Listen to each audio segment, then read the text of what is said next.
coming up on this episode of the Roundtable. This curriculum called the After Party that was developed by David French and Christianity Today editor-in-chief Russell Moore and this left Democrat, Duke Divinity professor. And it's exclusively funded by hard left secular foundations. And the subtext of it is very much, Christians should not act politically when it comes to issues like abortion necessarily, but they do need to, for the sake of their public witness, mobilize to address systemic racism. So it's subtle, but it's pretty clear what it's intended to do. If your pastorate's bringing that into your church and they know who's funding it, and you bring that to their attention and they're still not willing to say, oh, maybe this isn't something we should have here. Maybe this isn't an influence that's good for our people in our church. At that point, I might consider getting out. I mean, if you've tried to have conversations, they're not hearing it, then I think you do need to look elsewhere, because we want to build up the body of Christ. We want to build up the local church. And we don't do that by continuing to reward bad actors. I mean, that sounds tough, but I do think that that's been a big part of the problem, is that we have not wanted to have some tough conflicts that I think are biblical conflicts. I think we see the Apostle Paul confronting the Apostle Peter and saying, hey, you're bringing legalism into the church and you're joining with these guys who want to add law to grace, and we're not going to be a part of that. And we don't have those kind of tough conflicts anymore. You don't hear a lot of like, would that my opponents were castrated these days from modern pastors, but that is in the Bible. Yeah. I didn't go nearly that far. I was going to say, yeah, you were just like tame compared to Paul.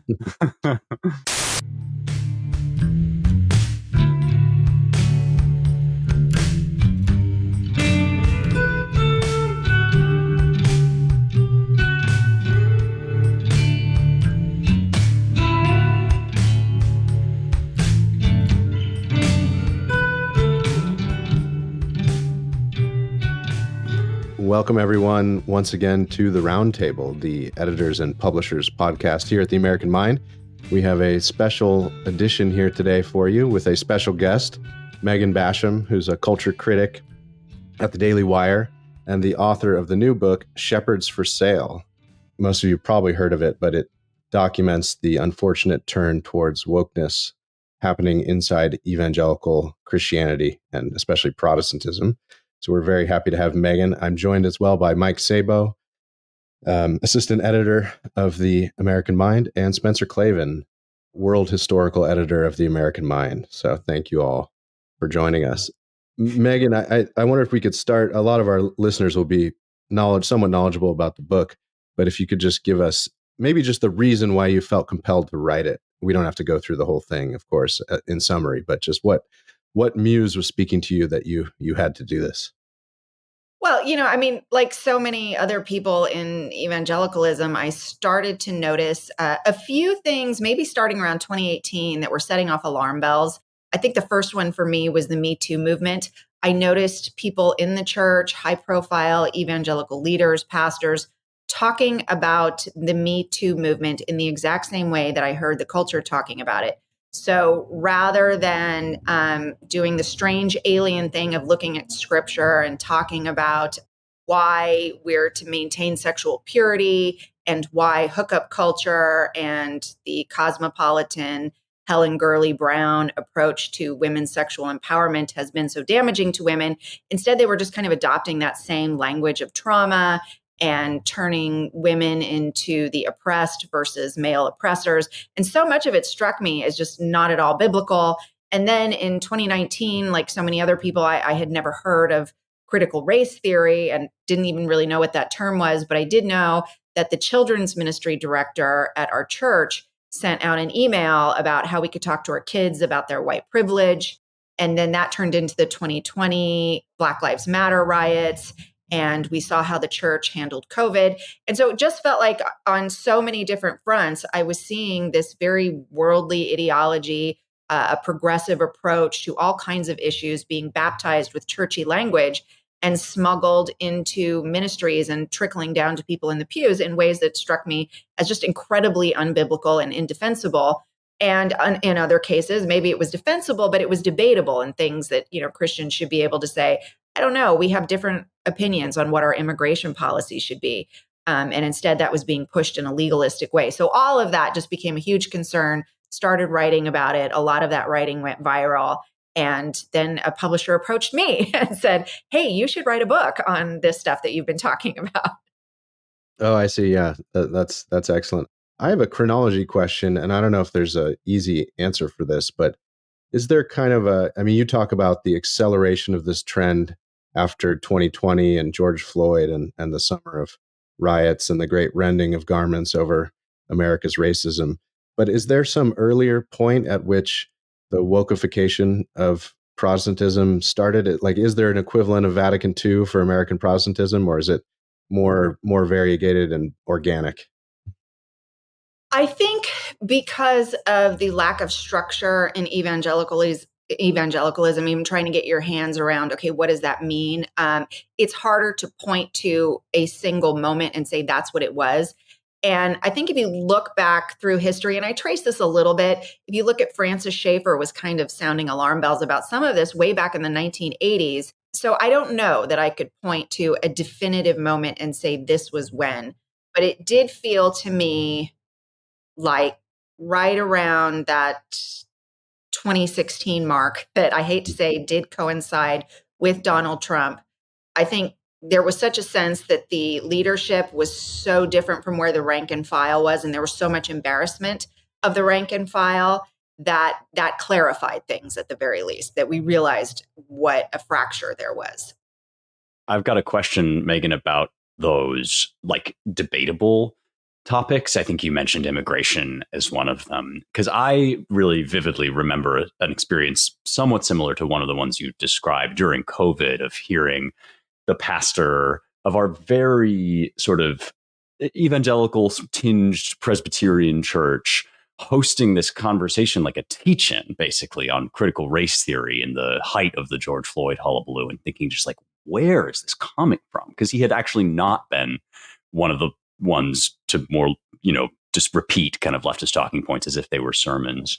But you have this idea in the book that pastors kind of use injunctions like love thy neighbor as like almost a hostage ransom. So they yoke certain political beliefs to Christian fidelity, and suddenly the stakes of disagreement become like way higher. Not just you disagree with me, I disagree with you about the most faithful way to manage, say, immigration policy.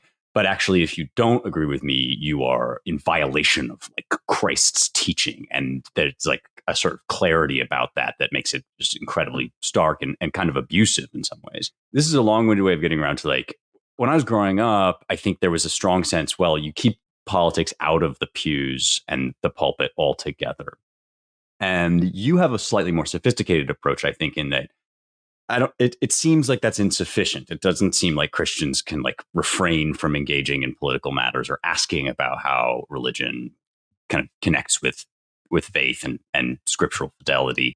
But could you speak to that a little bit? Like, what's a better approach for churches in 2024 in the post-Trump era or the Trump era redux for dealing with politics from the pulpit?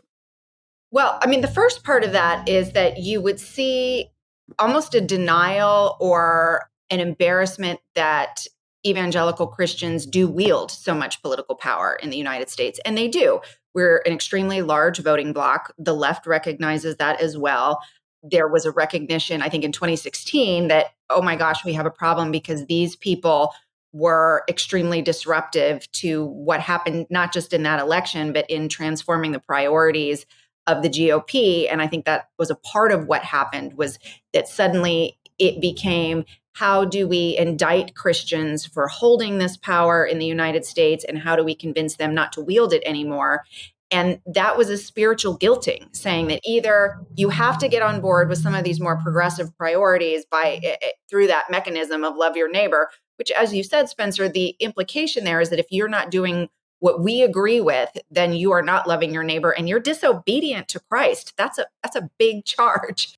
And so it was this weird mix of, we're discouraging you from wielding your power in the way that you have, But at the same time, we want you to start wielding power on behalf of these more progressive priorities. And I think that's why you saw that spiritual manipulation of just going, well, this is how you're going to love your neighbor.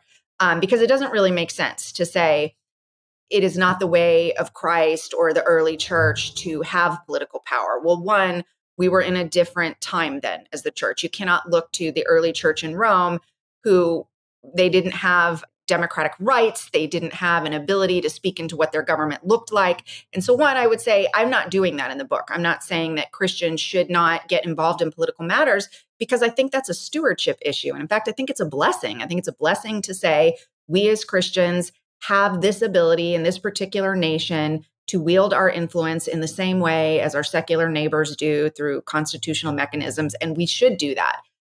But at the same time, those issues that are debatable, we need to acknowledge that they're debatable in the church, because if you're connecting them to something like love your neighbor, which you're suggesting, if you're not doing that, then you're being disobedient. Now you're into legalism. And at that point, you're heaping something onto the mandate of grace and saying it's now become a requirement of the law. So you're adding to the gospel, and that's a pretty serious thing. And so, it is a complicated conversation, but I'm not opposed to Christians bringing scripture to discussions of how do we confront anything from illegal immigration to climate change to gun control. What I oppose is pretending like there's just a really simple, easy answer, and we're just going to say that everyone who's not accepting this particular answer is now being disobedient. I mean, because I think a lot of our listeners are either Christians who obviously also have an interest in the American project and politics, or, and there are many of these sort of non-Christians with an appreciation for the role of Christianity in American politics. So this is like an important thing for, I think, all of us to sort of sort out. But Mike, I've now spoken over you too many times. Please get in here. No problem at all. Could you talk about a little bit just the title of the book itself, Shepherds for Sale? I know that there's been quite a bit of controversy since your book has been published. I would say evangelical elites have reacted in a way that is not surprising, but unfortunate. What is the claim that you're making? Obviously, titles of books can be bold, can be outsized. What exactly is kind of your overall central thesis of this book? So of all of the controversies I expected to come out of this book, I can tell you I never saw the title controversy coming. And I never expected to spend so much of my time explaining this title. So for those who haven't been following it, there has been a lot of pushback from some of these evangelical institutions and leaders that I talk about in the book, objecting that we are not for sale, and you just said we were for sale, and this particular person did not directly accept a check from George Soros, therefore you lied to say that person was for sale. And my response to that is, I don't think up to this point we have ever had trouble understanding that a title could be both literal and figurative. And suddenly I think there's been a lot of disingenuous pretending like we don't understand how titles work. And just to give a little background on where the title came from, the literal part of it is I had actual documents from a Soros and Bill Gates funded think tank where around 2015, they did this autopsy on efforts to draft evangelicals into the climate change movement and how to turn them into climate change activists. And in that document, they talked about how they were trying to harness the power of evangelical leaders in the hopes that their influence would trickle down to the pews. And a later discussion that the authors of that report had, they said that we were trying to enact a rent and evangelical model. And that's how they were describing this sort of purchasing the influence of these evangelical leaders.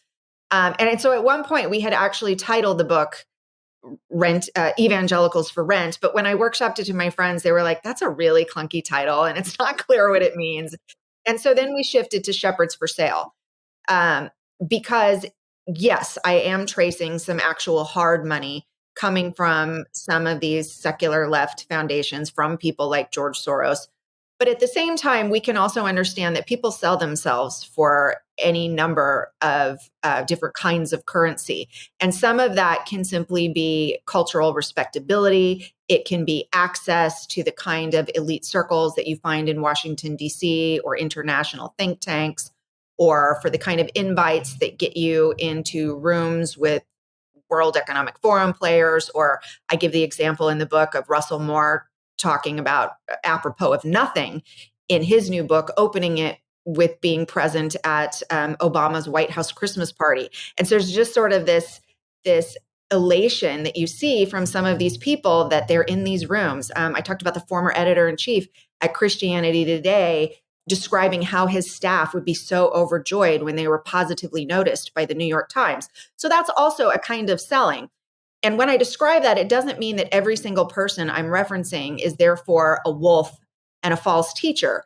I think there are a few of those people in the book, and I don't think it's hard to identify them. But I also think you can have people who are misguided by what scripturally we would call fear of man. I think, there are people who may just be avaricious for that particular kind of cultural respect. So all of those things are a kind of selling, and all of that was what I was talking about in the book.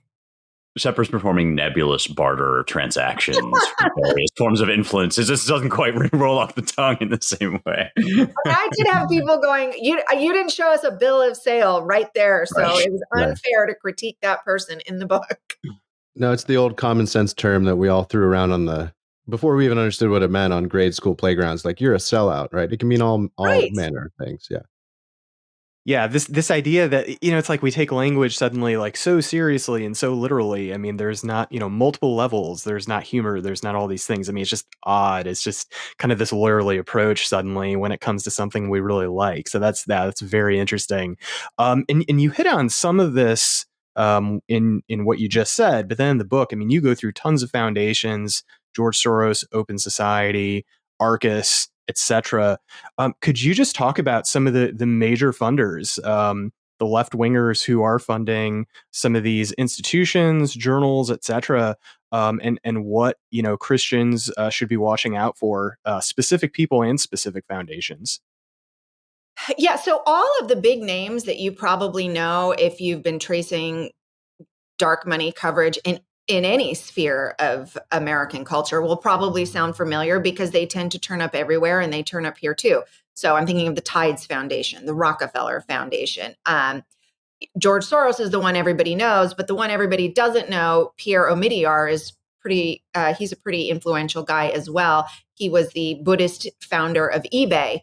So what these guys do is they tend to travel in packs, and they tend to shift money in between their organizations so that it's not always clear who it's coming from. And for some reason, this has not been controversial to talk about in any other sphere of life. But when you talk about it in the church, one, I think people maybe just naively assumed it wasn't happening in the church. And so that's why it's been a surprise to them. Other than, I think a lot of Catholics knew. I will say, as I was doing a lot of research, all of this has been going on in Catholicism as well. It was just much better covered. And you had a lot of Catholic journalists who'd done work on this. So when I went to look for how it was happening in evangelicalism, I would find all kinds of reporting in the National Catholic Register and elsewhere where they're like, yeah, we've been here, we've done this. So it wasn't unique to evangelicals. I think that's one thing to know. And in terms of how they do that, if you look at someone like Pierre Omidyar, it's been fascinating to me to see the particular kinds of projects that he's funding. Like the Ethics and Religious Liberty Commission is the public policy arm of the Southern Baptist Convention. That is the largest Protestant denomination in the US, so they are frequently a major target. And what they will do is say things like, we want to fund a research project on how Christians can help mitigate the problem of political polarization in the US. And when you break all of that down, that's part of what we got to at the beginning of this discussion, is they're trying to say Christians wielding political power, by which we just mean them participating in the electoral process, in the public sphere, freely associating, freely speaking, backing candidates that they want to see elected because they're going to enact their policy preferences, that all of these things are creating polarization. And so how do we convince these Christians to embrace pluralism in the sense that they will say, okay, we're going to be less stringent on our policy preferences and more accepting of the left's policy preferences. And so that is the kind of report and the kind of academic research that Omidyar will fund within the ERLC. But you don't see him going to, say, the Episcopalians, who tend to actually be much more politically active, the liberal Episcopalians, the mainliners, than you find the evangelicals. They don't fund those reports with the Episcopalians saying, well, all of you who tend to be very pro-abortion, you tend to be very committed to this idea of systemic racial injustice that requires tearing down hierarchies and restructuring police systems, for example. They're not funding reports for them. And so I think that's part of how they do it, is they're continually trying to convince the conservative Christians there is something unchristian in you participating in the political process in the same way that all of these people on the left do. Yeah, I'm curious about why the evangelicals, because this is a recognizable leftist playbook, I think, to people that tend to wig out about like Marcuse and have read Michael Knowles' book. And like there's sort of a shape here that I find familiar that has to do with cultural infiltration. And especially, of course, the passage that you cited from which you initially took the title, to rent an evangelical, very reminiscent of a phrase we use on this podcast all the time, to wear something like a skin suit, right? Where you hollow out some cultural institution. And I'm wondering, it sounds like Catholics have also been a target of this. Even Episcopalians, make sense, wouldn't matter that much. They're already effectively like shills for the left. But what about the evangelicals has attracted this kind of attention, would you say? Well, one, there's just a lot of them. They do represent, depending on whose study you're looking at, anywhere from 25 to 30% of the electorate. I cite this a lot, but The Atlantic has rightly called them America's most powerful voting bloc. And time and again, you will find them acting as the firewall for some particular policy that the left wants to get enacted. Whether it was Senator Langford's border bill, you had all of these conservatives and you had all of these evangelical leaders saying, no, evangelicals really want this. But then it turned out it was so unpopular, Mitch McConnell wouldn't even bring it out for a vote. So that showed that you had such a disconnect between the leadership and the rank and file. And so I think that's why they keep targeting them, because they're just a wrench in the works again and again. You look at polling on climate change and you will find that they are the least likely to believe that it's a serious existential problem that requires massive government policy changes to address. Same thing on whether or not racism is a serious problem in the US. They're just really resistant to enacting whatever these policies are. And I think the left realizes they have to get some of them in order to move the ball down the field. Does their evangelicalism make them that way, or does being that way make them evangelicals? Like, you're describing certain characterological traits that also translate into political traits. Is that also conducive to finding evangelical worship specifically among the Christian denominations sort of appealing? Or is there something about being an evangelical that shapes people like that, or both? I mean, I think it could be a little bit of both, because you do have people who have chosen churches and denominations that don't have the hierarchy that you find in Catholicism, for instance, or that you might find in other faiths. And not only that, you have a people who think, I can interpret what this text means on my own, and that I'm going to approach, whatever this biblical passage is, I think that I can understand it and I can derive meaning from it without a go-between telling me. Now, which doesn't mean that we don't read and we don't learn, but there is certainly a tradition of Martin Luther here that we all think that we're going to be able to get to the truth of the text without an interpreter, so to speak. Yeah, interesting, right. That would lend itself to maybe a sort of rugged individualism that, we just resist being dictated to from the top as far as what we're going to believe. And just kind of going off that, what do you think? Obviously, the political kind of cleavage between like the base of the Republican Party, then you have, their elites, where their elites weren't representing them.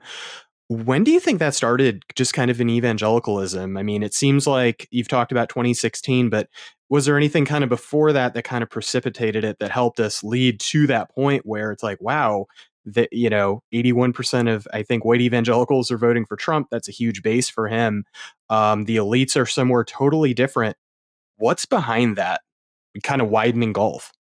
That's a good question. And people have been asking me that a lot. And I think part of it is maybe the seminary system. So you do have a pastorate that's coming out of seminaries that tend to be much more liberal than the rank and file experience. And as to why that is, I think it's that skin suit thing that Spencer just brought up. I don't know that it's always an intentional infiltration, but I think when you have a successful organization, it tends to draw the attention of those who want to preserve the respectability and want to harness the influence. And if you're trying to just preserve respectability in the dominant culture, your Overton window is always going to move in a progressive direction then. In the book, I give the example of Trinity Forum, which was founded by Os Guinness, brilliant theologian and apologist, beloved, but he founded it to be a counter to the Aspen Institute. He felt like something like this intellectual event that would include Christianity as the answer to the world's big discussions and problems needed to exist. He established it. It became incredibly successful. And then when Os Guinness stepped down, you saw new leadership that came from the George W. Bush administration take over. And at that point, I think its interest became less advancing the discussion of how the Christian intellectual tradition and scripture answer some of these big questions. And it became more about how do we, as the Trinity Forum, now become a part of this broader ecosystem of respectability in DC and in these elite circles. And it just completely changed the character of the organization. So if you look at the kind of people that it used to have as fellows, it was very conservative, but intellectually respected professors.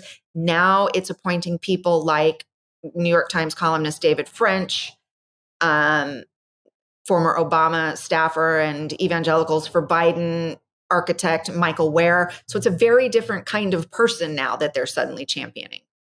Yeah. And of course, there is an actual direct conflict between that motivation and the way, at least, that evangelicalism sees itself, right? Which is to be not necessarily always to be countercultural on every point, but to be sort of at a remove from culture altogether, or detached from whatever the running line is on anything. And so there's a huge conflict of interest that you're outlining here too. And I was wondering, I mean, this is all fascinating. We were just talking about something last week that is sort of directly relevant to this. And that is the latest kind of crisis or problem with Trump about abortion, and with the Republican Party's predicament about abortion, and with the evangelical voting bloc, which I think generally has been favorable toward Trump, finding this major conflict not unresolvable, I don't think, but serious problem for the conscience now on the part of people that want to vote for Trump, as compared to all the other David Frenchy kind of conflicts, which really weren't conflicts at all. All this stuff about hand wringing about, oh, he's a fascist, oh, he's overthrowing whatever. Now they have an actual, moral crisis on their hands. And I wonder how you see them dealing with that. Well, part of what I saw them do, and they seem to have done it effectively, and I've seen some people deny, that has, Trump didn't shift his position. It seemed to me like he shifted at least his rhetoric a little bit in how he was talking about Amendment 4 in Florida. So he, for a time there, seemed to be discounting the need to tell the pro-life evangelicals, yes, I am still going to be your better option. And I'm still going to be the better moral option as far as policy goes. And I think that, I mean, I'll just say bluntly, I think the campaign was making a mistake to discount that and take their support for granted, because you don't have to lose all the evangelicals to lose. If you look at the last few elections, Obama won something like 26% of the evangelicals and won. Hillary Clinton won 16% of the evangelicals and lost. Joe Biden won 21, 22% and won. So if you can just peel off a few percentage points, that seems to at least have an impact. So I did think it was a mistake for the Trump campaign to just sort of continually be challenging the trust that they had in him to protect the pro-life wins that they feel like they got, because I think they're extremely grateful over what happened with Dobbs. I also think the pro-life movement was not ready for the conversation that was going to happen post-Dobbs, and we're seeing that all over the country. But when it happened, I think you saw that evangelical instinct kick in a way that maybe the Trump campaign wasn't expecting. Because when I think about being an evangelical and that distinctiveness, and as you said, it's not necessarily conflict, but I do think we should be distinct. I think Christians, in the way we think and the way we confront all of these issues, it should look a little weird and alien to the world. And they should go, I don't understand these people and the way they think. And if that's the reaction, that makes sense, because we have an entirely different set of priorities. And it's not new that the entire DC machine, both conservatives, Republicans and the Democrats, go, these social conservatives are such a thorn in our side, and we wish that they would just leave us alone, and the evangelicals won't do it. So I was heartened to see Trump shift gears, and I would say that they're going to continue to do that. And I think I would be disappointed if you didn't see them continually frustrating everyone, because they don't fall in line easily. Yeah, really interesting. Yeah, with I've heard Aaron Renn, I'm sure he's written about this, where, for too long, I think his argument is essentially the Republican Party's taken for granted evangelicals, and then what you're saying is no, that could be right, but yeah, what evangelicals need to do is have a distinct group of ideas, a distinct way of doing things that is different. How in the future would you say, especially on the pro-life question and even other ones, where evangelicals can carve out a more give and take relationship? You do this and we'll do this. How do they do that? I mean, I think you saw part of that when there was a pretty big outcry about the Amendment 4 comments. I think a lot of evangelicals were willing to go, we're super grateful for what happened with Roe v. Wade. We trust what Trump is doing more than we have past Republican leaders, because he did keep his word in a way that a lot of Republican leadership hasn't. So I think that earned at least a period of going, we're going to overlook some of these counter signals that you've been putting out in this particular campaign. I just think the Amendment 4 comment pushed a lot of people too far. In terms of how they continue to do that, one, I do think that you're not going to have political influence if you don't play. So I think there's that. I think you've seen a lot of leadership who's kind of making the argument, well, maybe this entire process is just so dirty for us that we just can't participate.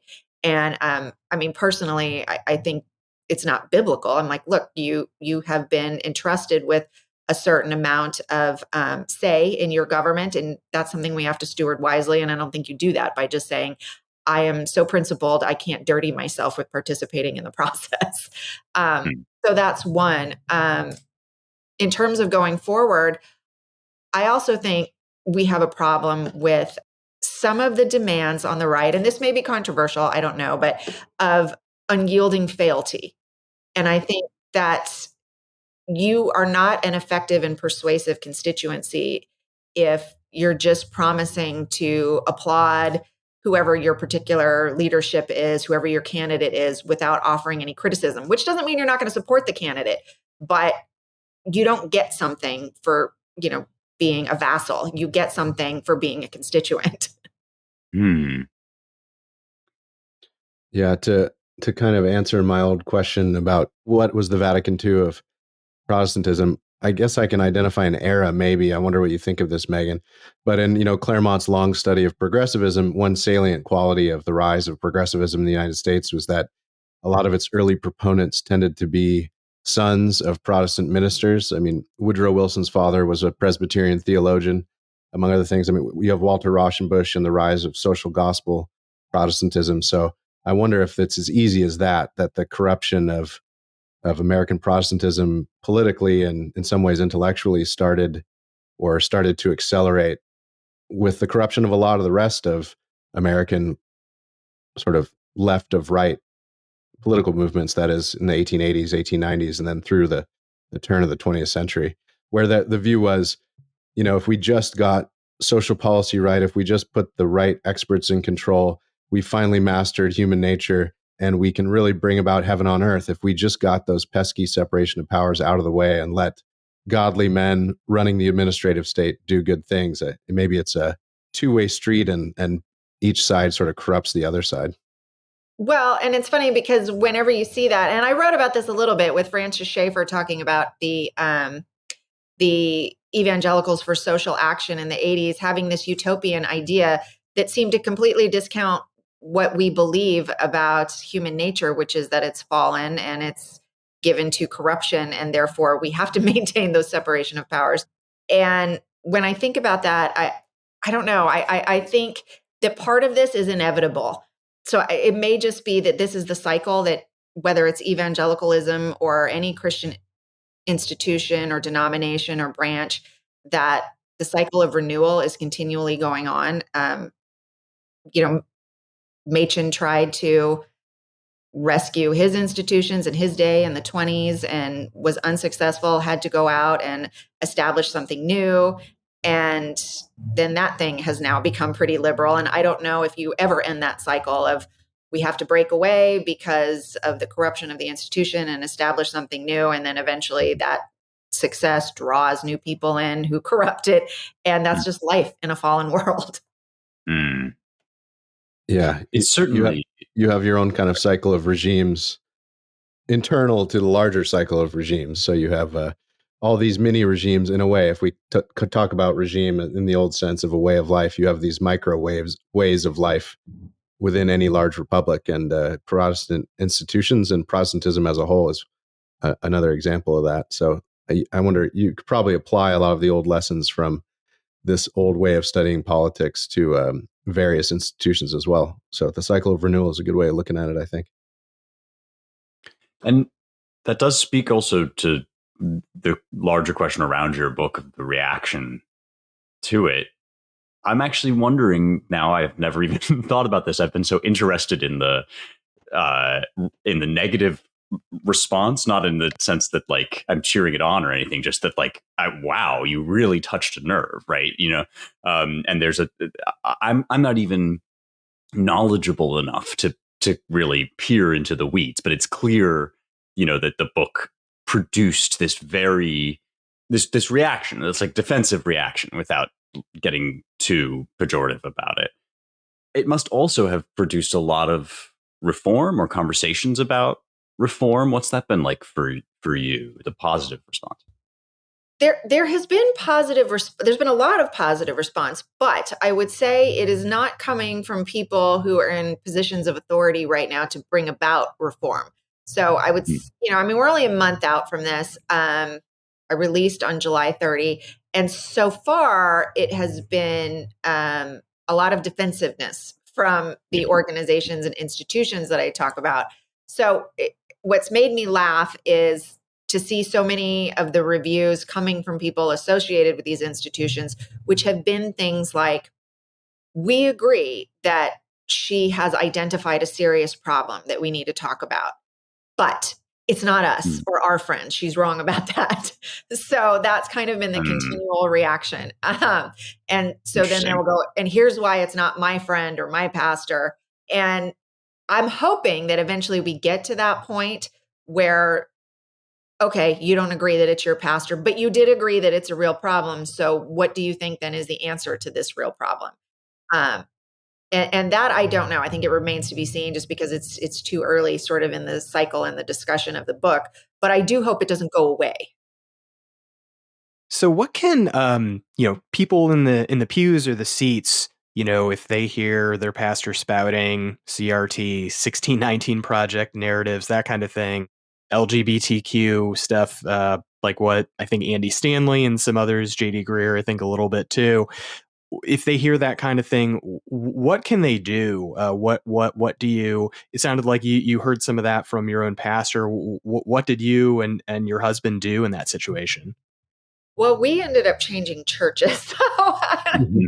but Speaking of schism, yeah. part of what I do stress in the book is I am not suggesting that, the minute if your particular pastor falls prey to a moment and starts to parrot progressive talking points because he didn't quite realize how the friendship network was working on him to rope him into, a particular movement.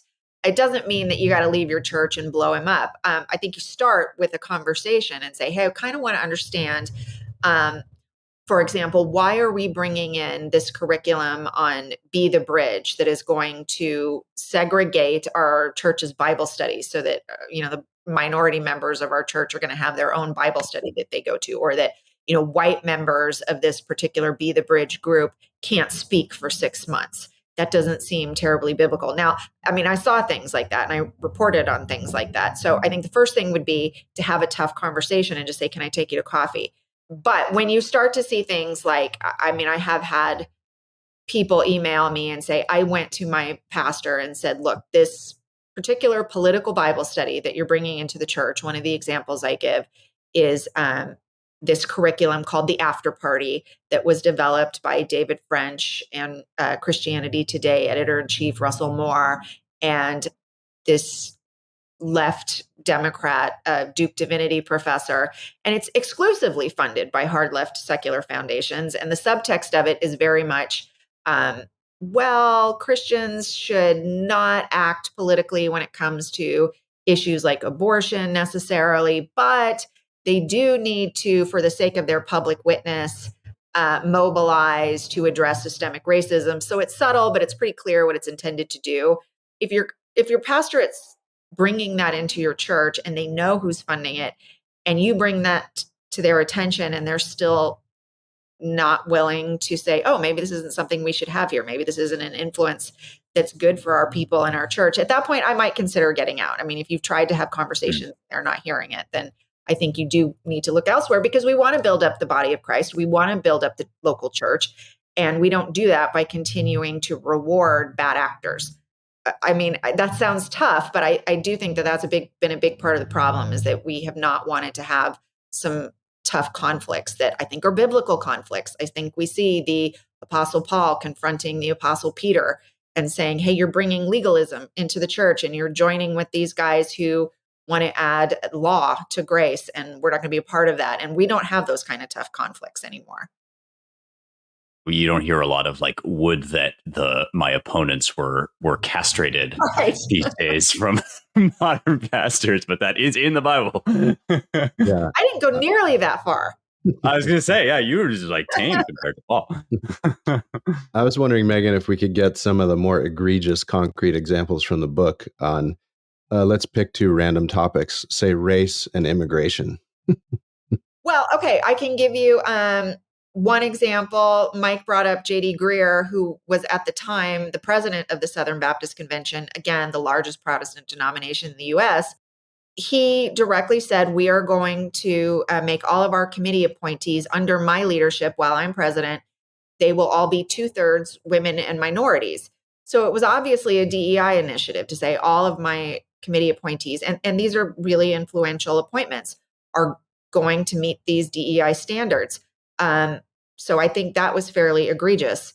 You saw them adopting critical race theory themselves. Not, in theory or something that sounds sort of critical race theory like, but the ideology itself, someone had submitted a resolution saying this is a Marxist, unbiblical ideology. We should condemn it. It went into committee saying that. It came out of committee. It was rewritten in the committee to say this is an analytical tool that can be used as a way to view racial conflict in the U.S. alongside the Bible. So it went in condemning it, and it came out as a positive thing that could be used as an analytical tool. So I think that was pretty egregious. And I think that woke a lot of people up. That was in 2019. On immigration, what we have seen is the Evangelical Immigration Table, which to get a little deep in the weeds, it falls under the umbrella of the secular, much larger organization, the National Immigration Forum, which is exclusively left. It is George Soros funded, but it also gets a lot of funding from a lot of other left-wing actors. They did things like lobbied the Biden administration to end the Remain in Mexico policy. Now, it's really hard to point to something biblically and say, here's why these migrants coming across the Darien Gap shouldn't seek some sort of asylum in some other country on their way to the United States. It has to be in the United States. There's really no scriptural justification for Christians lobbying to end the Remain in Mexico policy, and yet they did that.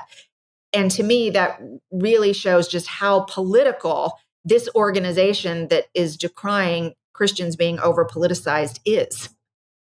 This sort of one-way ratchet that you're identifying, that like biblical, or rather leftist policies are biblical, but conservative policies are just commitments, partisan commitments that you hold that you shouldn't introduce into the pews.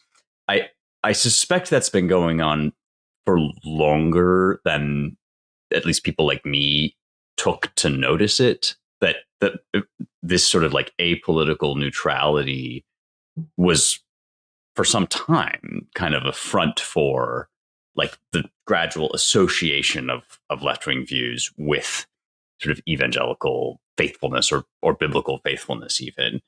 And I guess like my question here is, so people in the pews have to hold their pastors to account, as you're saying.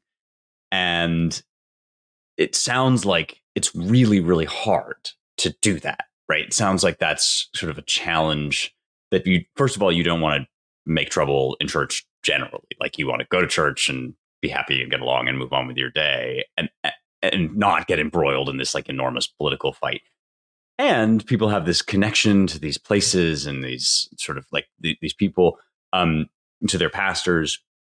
Is there a challenge, like a PR challenge sounds flippant, but is there like a resistance or a problem with raising this stuff in your church when there are so many other forces in the world that are really hostile to the church as well? Like there are all sorts of reasons why people are pointing at the church being like, look at those guys, they suck, right? This is the worst.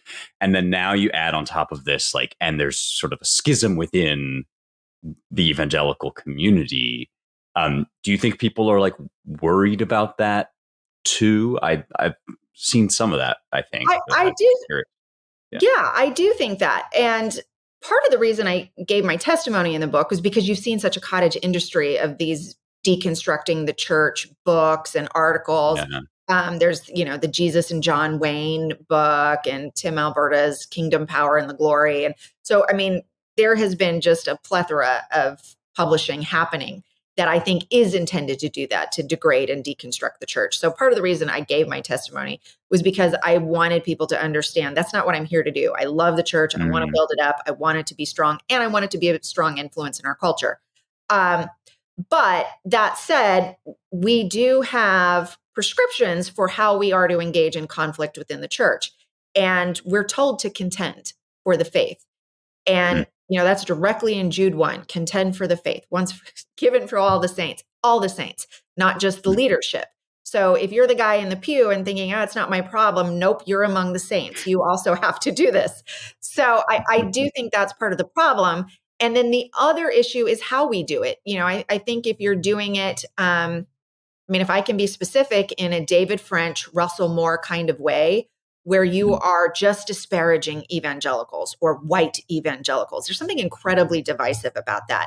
And then they're saying things, generally, they're not saying this guy over here said this and is doing that. I think that can be a good thing if you're dealing with public content. They're saying racists are more comfortable sitting in our pews than, I can't remember what the exact phrase was, but the implication when he was broad brushing evangelicals as harboring many racists, and neo-Confederates was the term that Russell Moore used, in their pews. Now, never for an instant did he ever explain, hold up, how do you know there's neo-Confederates sitting in these pews? How did you identify them? What was the evidence that they're neo-Confederates and white supremacists? So that's a broad brushing that I think it's an accuser of the brethren stance. It's something really nasty versus saying, I want to talk about Tim Keller and his legacy and some very specific things he said. For example, he wrote this article in the New Yorker asking, can evangelicalism survive Donald Trump? I have a problem with that particular article and the arguments it makes because that feels very different to me. One of those things is an in-house argument among brothers. The other one is just indicting your fellow Christians for the applause of the secular media. Yeah, and a resort to the age-old leftist tactic of the ad hominem, right? Just calling people bad names without really substantiating it. It's frustrating and kind of contemptible in many ways.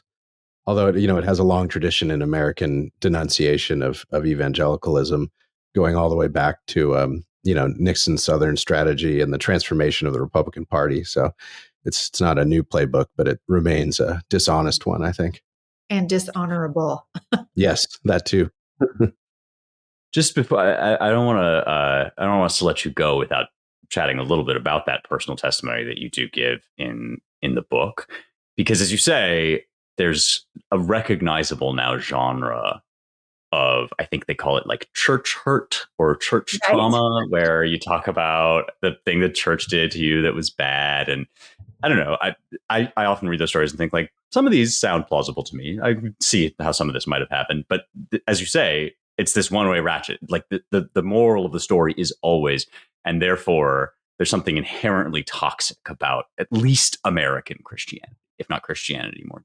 And so you tell this very moving story that points in the opposite direction. But I suspect it's like representative of many, many more Christians, that like it was the church and it, in fact, specifically the church's, I hesitate to say like moral authority or assertion of moral authority that really changed your life. And I wonder if, and saved you. And I wonder if, first of all, you could tell our listeners just a little bit of that story. And then I'm curious, was that the first time you told that story? Was that sort of personally difficult to raise, or is that something you've talked about before?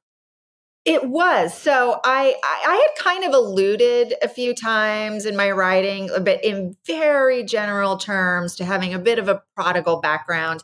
I had never really told my story specifically. And when I was coming to the end of the book, I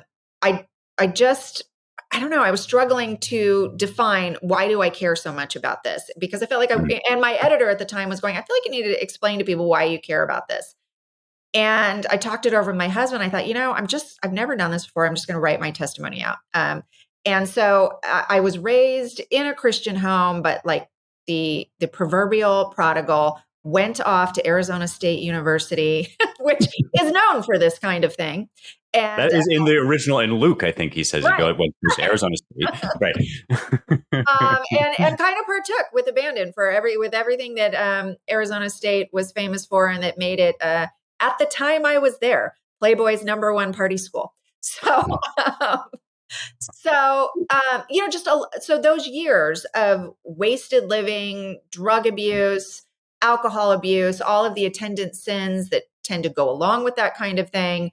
And I won't go into, in-depth detail, but it was reading, surprisingly, the Vulgate cycle, Quest of the Holy Grail, that really got to me. And I think because those seeds were already planted of knowledge of the faith, that when I read this older text pre-Thomas Mallory, where Lancelot is confronted by all of these religious hermits, it's a very different kind of book than the one that Thomas Mallory wrote. It's not romantic. It isn't this beautiful story of star-crossed love. It's not tragic. It's really just hermits repeatedly confronting Lancelot on his base, gross sin with Guinevere, and telling him that he has wasted all of the blessings that his parents and God invested in him. And I felt that when I was sitting in this class working on this paper. I went, this is me. I'm just incredibly convicted, especially given the suffering and pain that I was in over the way that I've been living. And so got down on my knees, prayed, asked God to save me. But, I'd done that a lot in my life, so I didn't really know what that meant. But I did start going back to church. So I knew this. I'm like, I'm making a commitment to do something different. And I started going back to church. And like so many people, you have a period of time where you're coming out of sin. And it's not like you immediately go, now I'm never doing that thing anymore. You're still struggling. And I had people who were Christian, but kind of in that therapeutic moralism kind of Christian. And they were, I was doing some counseling and they were encouraging me to, here's the grievances that have happened in your past, and here's how you've been harmed, and this is why you do this self-destructive stuff, and spent some months focusing on that, and it was so unproductive, but it made me feel good about here's the way all these people have harmed me, which completely misses the point of Christianity, which is you have sinned against God. And I don't even remember much about the conversation, but I remember talking to a pastor about it. He gave me John MacArthur's The Vanishing Conscience, which was an entirely different sort of book that I joke in my book that it was a little like that old Bob Newhart skit of Stop It. He plays a therapist who all he tells this obsessive compulsive patient is stop it. And that was kind of what John MacArthur's book was for me. And he just laid out a program of sanctification and claiming that strength of the new creation you are in Christ to stop sinning and be different and live different. And that just completely transformed me. It was a light switch moment. And that is part of why I love the church so much, because it did something different than all the rest of the culture was doing. And it told me something different about how to live and how to become a victor over these things that were wrong and that were making me suffer and were doing harm to me. And so I was so grateful for that in the church. And I wrote the book because that's the kind of thing I want to protect, that I want the next Megan to come into the church doors and have somebody say, stop it. You need to look at all of these things in a completely countercultural way, and it will change your life. Yeah, that's really remarkable. And that is a great Bob Newhart sketch, I have to say. Actually, it was only recently introduced to it by one of the editors at CRB.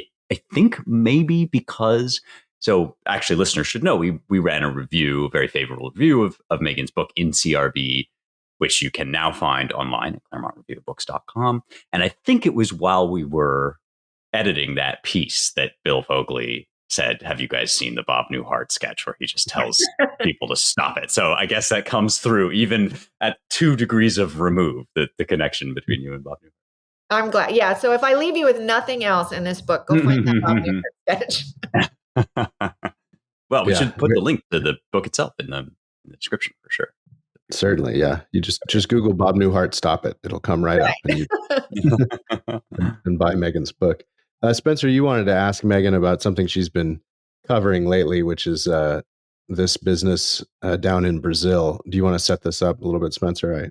I don't want to ask the question for you. Yeah. No, just if you wouldn't mind, I know you're probably sick and tired of talking all the time about the book, and we've got another topic this week that just seemed like something you could fill us in on. That I actually would love if you could just describe what's going on in Brazil with Twitter and kind of what it means for Americans, just briefly. Well, I think what we're seeing is this same issue of the death of free speech in Western culture. We have seen the Digital Services Act in the EU that has led to all kinds of crackdown on what used to be our common understanding of free speech as an individual right. We've seen it now in the UK with some of the protesters against immigration in the UK, that instead of locking up the people who are causing destruction and mayhem in the streets, they're literally sentencing to jail the people who have posted memes, objectionable memes about the immigration and the government policies. We have the police commissioner in the UK threatening to extradite American citizens if they fall afoul of their free speech laws. And so now what we have in Brazil is kind of all a part of this. Elon Musk has had this showdown with this Brazilian judge in which they demanded that Twitter censor certain speech Elon Musk said that he wouldn't. And at that point, they were threatening to arrest some of the Twitter staff in Brazil. So Elon Musk shut down his offices there. In particular, he pulled his legal representative out of the country. The government of Brazil said you have to have a legal representative in the country. Elon Musk basically kind of said, pound sand, I'm not going to do that. And you're threatening free speech. And that is a guaranteed right in the Brazilian constitution. And instead of speaking up on behalf of this recognized human right, you see our government helping and funding some of what's happening in Brazil. We know that the FBI consulted with the Brazilian government on how they could enact these mechanisms of censorship. So I think what we're seeing is a real existential fight for, do we believe that this is something that is a God-given right to free speech that we are going to build a free society on? Or is this something that government authorities get to dictate for us what is misinformation or disinformation? Or can we publicly be wrong? Is that also a right to free speech? Because I think it is. And so all of this is, to me, if you want to talk about existential issues that all of us should be mobilizing on, this is one, what's happening in Brazil. And the most disturbing part of it is that we have our government not speaking on it, but in fact, seeming to lend aid and comfort to what's happening there. Well, if you can't publicly be wrong, I will be out of several jobs. I mean, I don't know what I'm going to do. That's yeah, thanks. I really appreciate that. That's perfect, Tracy. And I just, yeah, it seems like one of these things that kind of people know murkily that is going on in the background, but it is part of this much larger kind of dramatic situation. So thanks for that. Yeah, and you had some evidence of the one, at least sort of at this point, anachronistic, because he goes way back, avatar of official Washington, Bill Clinton's domestic policy advisor, Robert Reich, basically tweeting, Brazil has showed the U.S. government the way that they should treat Elon Musk, and this is a good model, good for them. It's certainly troubling. Yeah, there's been no evidence whatsoever. In fact, very much the opposite, that the Biden administration isn't wholly behind what's happening to Twitter in Brazil. So that should be really disturbing, that they don't even feel like they have to pay lip service to free speech anymore. Yeah, it's been one of the hallmarks of the post-Cold War era, as the transatlantic sort of ruling class has gotten more left-wing. The U.S., especially through the State Department and other organs, has sort of run some test runs on restricting hate speech and misinformation amongst NATO allies, where they have a little more room to run than they do in the United States. So it's a troubling development. Yeah, we're right at our finishing point. So I will thank you, Megan, for joining us, and thank you all for listening to the Roundtable. If you want to learn more about our work, go to our various websites: www.claremont.org, claremontreviewbooks.com, dc.claremont.org, and of course, americanmind.org. And if you like what we do, please rate the show, rate it well. And if you want to support our work, go to claremont.org/donate. And thank you all for joining. We'll talk to you next week.